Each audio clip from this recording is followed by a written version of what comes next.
noite, queridos irmãos. Estamos aqui para mais uma pausa para reflexão.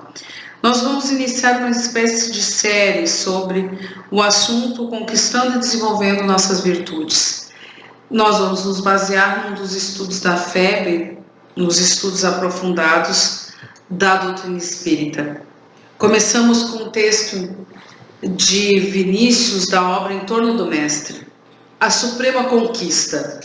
O homem que rasga as entranhas da terra em busca do minério oculto em seu seio, que desce às profundezas oceânicas explorando seus pélagos e abismos, que suca os ares elevando-se às alturas em voos mais ousados que os do condor e da águia, que penetra o mundo dos infinitamente pequeno e do infinitamente grande, o microcosmo e o macrocosmo, devassando suas íntimas e secretas maravilhas, que doma e submete as feras, desbravando sertões e selvas densas, que apagou as distâncias, unindo os continentes através dos mares e do espaço, pondo em contato cotidiano raças, nações e povos, que já ergueu a ponta do véu que separa os dois planos da matéria e do espírito, percrustando os arcanos celestes. O homem que é capaz de destruir cidades seculares em algumas horas, que é capaz de talar campos e searas em poucos momentos,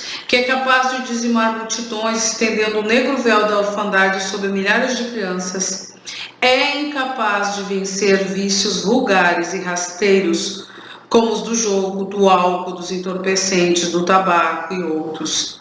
O homem que sabe línguas, ciências, filosofias, política e artes várias, não sabe ser bom e justo, tolerante e fraterno, tampouco resolver os problemas da pobreza, da enfermidade e da dor.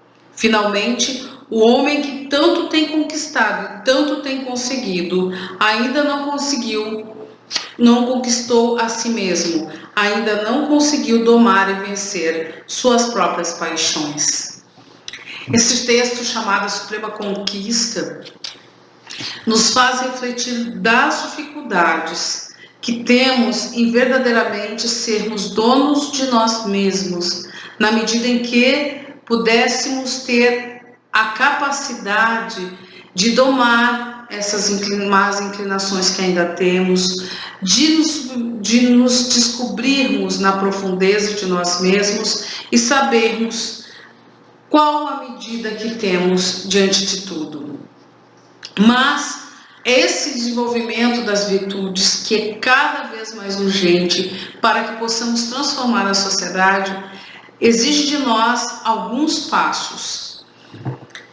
Desenvolver e lapidar estas virtudes é uma tarefa de caráter intransferível, a que todos nós, sem exceção, estamos compromissados de forma consciente ou não nas sucessivas experiências reencarnatórias. Então estamos todos aqui comprometidos com essa tarefa. Mas como fazer essa tarefa?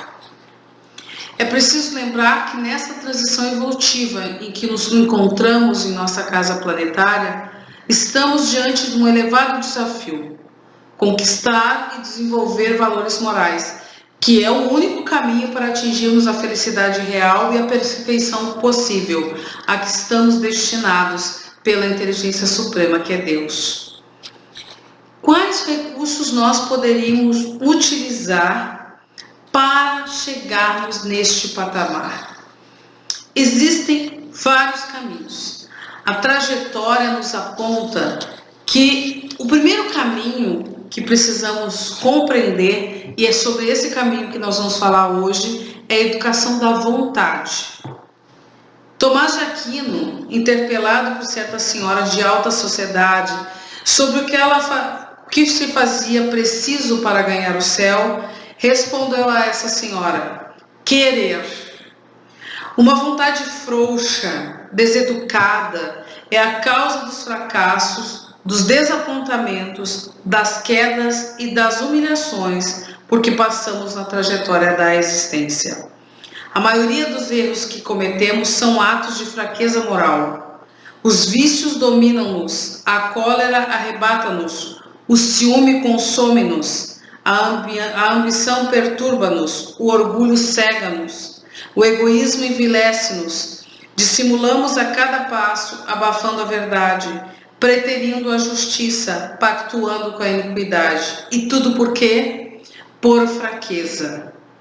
E quando nós falamos na vontade, nessa vontade ativa, há uma imagem que está lá no livro Pensamento e Vida, da psicografia do Chico, que diz assim, ó: a vontade é gerência esclarecida e vigilante, governando todos os setores da ação mental. A divina providência concedeu-nos por auréola luminosa a razão, depois da laboriosa e multimilenária viagem do ser pelas províncias obscuras do instinto. O que significa que depois que nós passamos na evolução da nossa fase instintiva e chegamos na fase hominal, no raciocínio lógico, nós temos essa gerência. Nós podemos comparar com uma gerente, uma boa gerente de uma loja.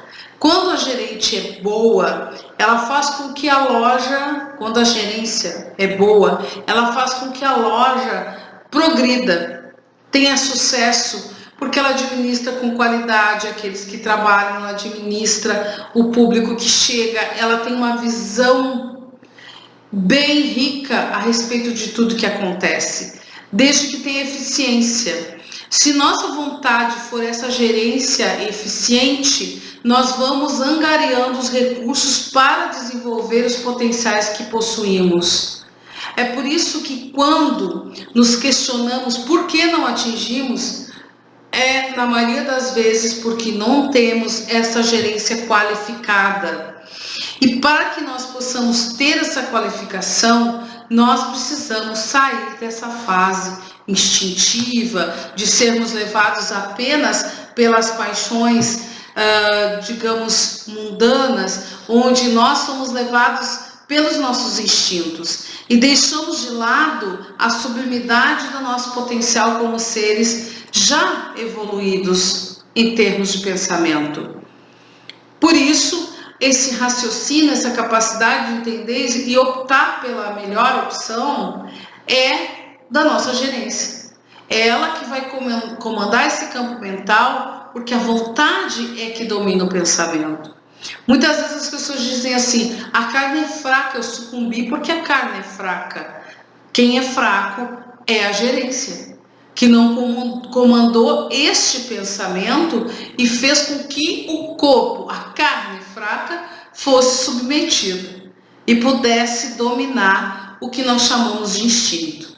Se nós dissermos que o instinto é superior à razão, então a gente precisa voltar ao fato de que, então, aliás, nós precisamos pensar que isso seria um retrocesso evolutivo.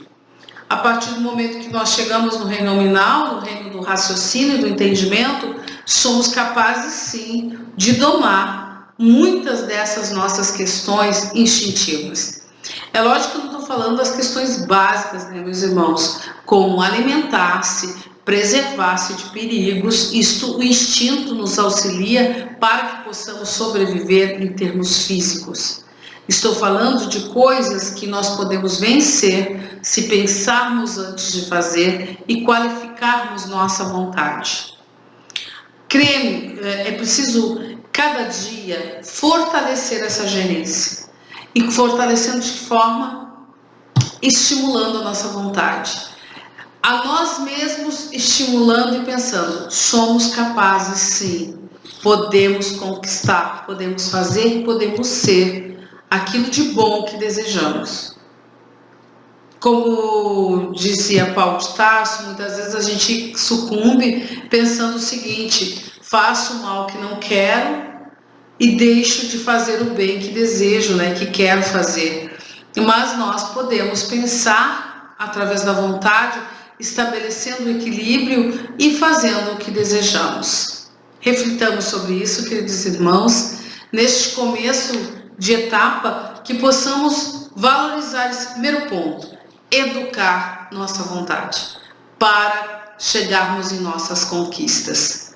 Que tenhamos uma boa noite, uma paz e luz para todos nós e até o próximo Pausa para Reflexão.